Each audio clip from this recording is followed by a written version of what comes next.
मैं हूं बरखा सिंह। आज आपको लेकर आई हूं अंदऊ मऊ ग्राम में, जहां पर हमारे साथ यहाँ के प्रधान कुलदीप सिंह जी हैं। कुलदीप जी, पहले तो आपका हमारे चैनल में बहुत बहुत स्वागत है। आपका बहुत बहुत धन्यवाद मेरी ग्राम पंचायत में आने के लिए। शुक्रिया कुलदीप जी। ये बताइए कुलदीप जी कि ये पहला कार्यकाल है, इस कार्यकाल से आप कितने खुश हैं? हमारे खुश होने ना खुश होने से तो कोई फर्क पड़ता नहीं है। प्रधान है आप। खुश अगर ग्राम पंचायत की पब्लिक है जी तो वो मेरे लिए अच्छा होगा। हम ये स्वयं कहें कि हम बहुत खुश हैं तो पब्लिक ने तो मुझे जिता दिया जी, तो वो ऑटोमेटिक सी चीज है कि मैं खुश हूँ। लेकिन मेरी वजह से पब्लिक खुश है कि नहीं खुश है, ये देखने वाली बात है जी। अच्छा प्रधान जी, कैसी कैसी समस्याओं का सामना आपने किया? देखिए, ग्राम पंचायत लेवल पर जब आदमी उतरता है ग्राउंड पे, बड़े चुनाव में और गांव के चुनाव में जमीन आसमान का, अपनों के बीच में अपनों को चुनना होता है। जी जी।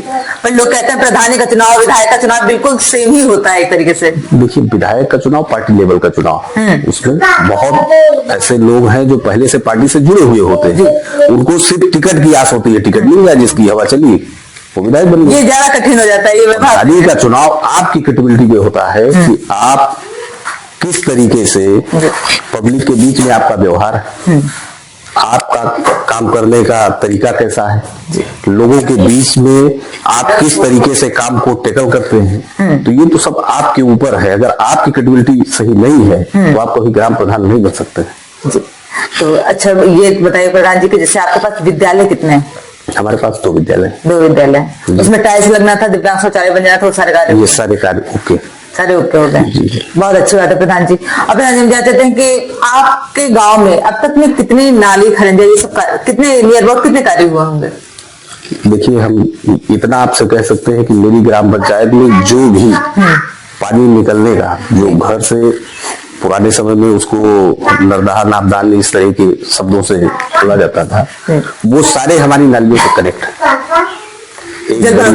ड्रेनेज सिस्टम, सबसे पहले हमने ड्रेनेज सिस्टम मेंटेन किया, उसके बाद रास्तों को मेंटेन किया है। क्योंकि जहां ड्रेनेज सिस्टम सही नहीं है वहां आप रास्ते कितने भी अच्छे बना दें वो रास्ते कभी चलने योग्य नहीं रह सकते।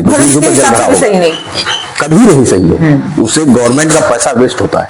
आप पैसा तो खर्च कर देते हैं, रास्ता बना दिया आपने, बारिश हुई और पता चला बारिश का पानी उस रास्तों के ऊपर भरा हुआ है, वो रास्ते कितने दिन चलेंगे? तो आपने एक प्रकार से उस पैसे को खराब किया। अच्छा, सांसद विधायक का आपको सपोर्ट मिलता है? आपके गांव को सपोर्ट मिलता है? जरूरत पड़ती है तो सबका सपोर्ट रहता है। अगर ग्राम पंचायत के लोगों का काम फंसा है, आप ग्राम पंचायत की जनता ने आपको चुन के सांसद विधायक बना दिया है, और अगर उसके लिए आप खड़े नहीं उतरेंगे तो अगली बार आपको निधि से कोई कार्य ऐसा हुआ आपके गाँव में? नहीं, अभी तक सांसद निधि या विधायक निधि से हमारी ग्राम पंचायत में कोई काम नहीं, कोई काम नहीं हुआ है। ना कोई रास्ते दिए, ना कोई लाइट वाइट कुछ नहीं। लाइट एक आई है विधायक जी की है, जो कि गांव के मंदिर पे लगी है। एमएलसी साहब ने एक लाइट दी थी, वो भी मंदिर पे लगी है। और एक लाइट पूर्व सांसद थे, क्या कहते हैं, उपेंद्र रावत जी, उन्होंने लाइट दी, वो भी एक मंदिर पे लगी है। बाकी की जो लाइटें हैं कुछ तो हमने ग्राम पंचायत से लगाई थी, बाकी हमने व्यक्तिगत कराया है। गाँव में कोई ऐसा मेरा खंभा नहीं है जिसमें लाइट ना हो। आप रात में मेरे गांव के अंदर आएंगे तो आपको ये अनुभव होगा कि किसी टाउन एरिया में आए। अच्छा, गांव एकदम सुरक्षित है? महिलाओं के लिए भी क्या सुरक्षित? बिल्कुल बिल्कुल बिल्कुल, कोई दिक्कत है? कोई दिक्कत नहीं, 1 रुपए की दिक्कत नहीं। आप कोतवाली में हमारी ग्राम पंचायत के विषय में जानकारी कर सकते हैं, 1 साल से कोई केस नहीं गया है। कोई केस नहीं हुआ है? उस दिन अभी कोतवाल साहब मेरे यहाँ मीटिंग किए थे तो उन्होंने अपना अपराध रजिस्टर खोला तो वो स्वयं ये कहने लगे कि ये पहली ऐसी ग्राम पंचायत हमने देखी जिसमें 1 साल में कोई केस दर्ज नहीं हुआ, कोई एप्लीकेशन नहीं गया। तो ऐसा अगर कुछ मैटर भी होता होगा तो क्या वो आप व्यक्तिगत तौर पर उसे सुलझा देते हैं? लगभग गांव के सारे लोग मिलकर सुलझाते हैं। हमारी अकेले की क्षमता नहीं है किसी को समझा सकूं, लेकिन जब पूरा गांव इकट्ठा होता है तो पूरे गांव से ऊपर आप नहीं हो सकते। जी जी बिल्कुल। अच्छा प्रधान जी, हम जानना चाहते हैं कि इतना सारे तो कार्य आपने खैर करवाए हैं, पर एक समस्या आ रही है, वो है पंचायत भवन की। पंचायत भवन जो है वो अभी आपका चिन्हित हुआ है या नहीं? देखिए, पंचायत भवन हमारे यहाँ का बहुत पहले बना हुआ था, लगभग 80 के दशक में। वो बिल्कुल जर्जर अवस्था में है। दूसरा, विद्यालय के प्रांगण के अंदर है, जो विद्यालय की बाउंड्री है उसके अंदर में है, तो उसको हम मरम्मत भी नहीं करवा सकते, ना उस जगह पे बनवा सकते हैं। दूसरा, हमारी 16 बिस्से की जमीन है जो पंचायत भवन के नाम से बहुत पहले, जब चकबंदी हुई तब से वो आरक्षित है। तो हमने चिन्हित किया जा चुका है, वो पहले से चिन्हित है, मतलब वो पंचायत भवन के नाम से खतौनी में ही दर्ज है। वो जगह खाली बड़ी हुई है, उसी पे बनवाना है। उसका प्रस्ताव हमने DPRO को भी पहुंचा दिया दे दिया है। उसका प्रस्ताव एडीओ पंचायत साहब के पास भी पड़ा हुआ है। मैं 2 बार जाके DPRO साहब से मिल भी चुका हूँ। वो भी प्रोसेसिंग में है एक तरीके से। हाँ, एक प्रकार से प्रोसेसिंग में है। अच्छा, शमशान घाट की भी दिक्कत है या नहीं? नहीं, शमशान घाट की हमारे यहाँ कोई समस्या, कोई प्रॉब्लम नहीं। हमारे यहाँ नदी है और ज्यादातर लोग वहां नहीं तो बाकी अपने व्यक्तिगत जो है काम करते हैं। शमशान घाट के नाम से कोई जमीन आरक्षित भी नहीं है, तो इस वजह से हमें नहीं लगता है कि कोई भी उसकी उपयोगिता है जी। अच्छा, चुनाव बहुत नजदीक रह गया प्रधान जी, तो तैयारी कैसे चल रही है आपकी? देखिए, तैयारी तो प्रधान कोई भी हो 5 साल करता है।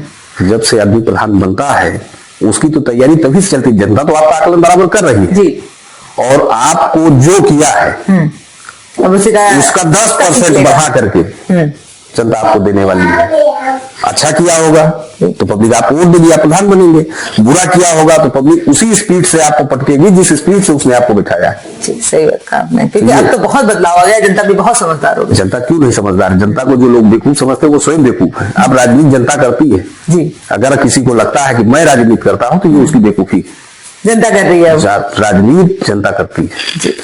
अच्छा प्रधान जी, अपनी प्यारी जनता से भी कुछ कहना चाहेंगे, कुछ संदेश देना चाहेंगे हमारे चैनल के माध्यम से? जनता हमारे ग्राम पंचायत की और हमारे गांव की, मैं ये मानता हूं कि वो बहुत होशियार है, बहुत समझदार है। उसने आज तक ना हमारे ऊपर कोई ऐसा अनैतिक दबाव बनाया गलत काम के लिए। हमेशा ये प्रोत्साहित करते रहे लोग कि अच्छा काम होना चाहिए जिससे ग्राम पंचायत एक यूनिटी में रहे जी।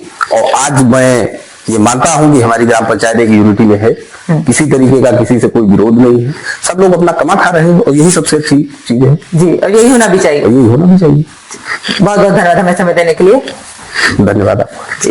ये थे हमारे साथ प्रधान जी, जिन्होंने बहुत सारे कार्य करवाए हैं और उनका कहना है कि जो थोड़ी बहुत समस्या रह गई जैसे पंचायत भवन की, वो भी प्रोसेसिंग में है। और यही तो देखना है कि आने वाले समय में इतने सारे कार्य देख के जनता जो है वो अपना फिर से आशीर्वाद कुलदीप जी को देती है या नहीं। ऐसे निष्क्रिय बने रहिए न्यूज़ के साथ। मैं बरखा सिंह।